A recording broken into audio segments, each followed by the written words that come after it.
한국경제TV 2025년도 11월 11일자 기사. 소 잃고 외양간 고치나?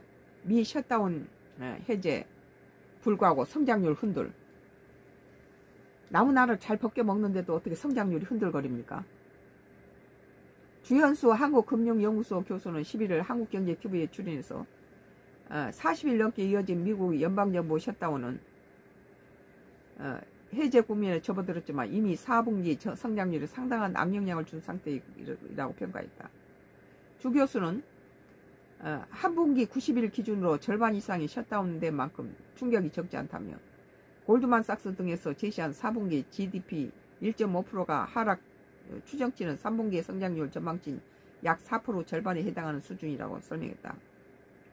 그러면서 미 상원에서 임시 예산안 타결 이후 밀린 공무원 임금이 소급 지급되더라도 그간 발생한 금융 비용과 지연된 소비 투자 등을 감안하면 실질적인 경제 손실은 회복되기 어렵다고 말했다.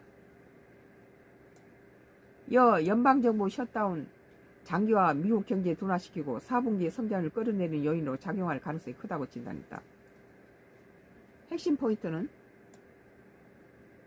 40일 넘게 이어진 미 셧다운은 해제에도 4분기 성장률에 뚜렷한 타격을 준 것으로 평가되고 있고 한 분기 절반 이상이 멈추며 최대 1.5% 성장률 하락이 가능성이 거론되고 있고 이는 3분기 약 4% 절반 수준이고 공무원 임금 소급에도 지연된 소비 투자 등은 4분기 경기 둔화 요인으로 예상된다고 그래요.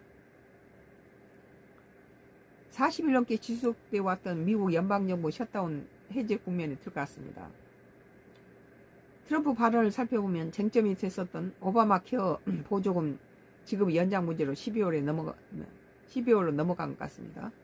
연방정부 셧다운이 미국 경제 4분기에 미치는 영향을 어디까지 보십니까? 그랬더니 주현수 한국금융연구원 교수가 어느 정도 제법 된다고 보셔야 될 겁니다. 정확한 날짜는 기억이 안 나지만 46일, 47일 이 정도로 된 걸로 기억하고 있고 가장 긴 기간은 그보다도 이게 전체적으로 한 분기를 90일이라고 생각해 보시면 절반 이상이 지금 셧다운 되었다는 점에 주목해야 될 필요가 있고요. 그 다음은 두 번째로 다른 기관에서 예를 들어 골드만삭스라든지 이런 쪽에서 지금 대략적으로 GDP가 약 1.5% 정도가 줄어드는 효과를 보일 수 있다고 전망을 해놨죠. 그리고 백악관에서는 셧다운이 더 연장된다고 한다면 4분기에서는 마이너스 경제 성장도 가능할 수 있다고 엄포성 발언을 내놓은 바 있습니다. 셧다운이란 건 전부 나라가 중지돼 버린 상태 있잖아요. 그러면 한번 비교해보죠. 3분기에 지금 GDP 나우 캐스팅 자료를 보시면 3분기 미국 경제 성장률이 4.0% 정도로 예상하고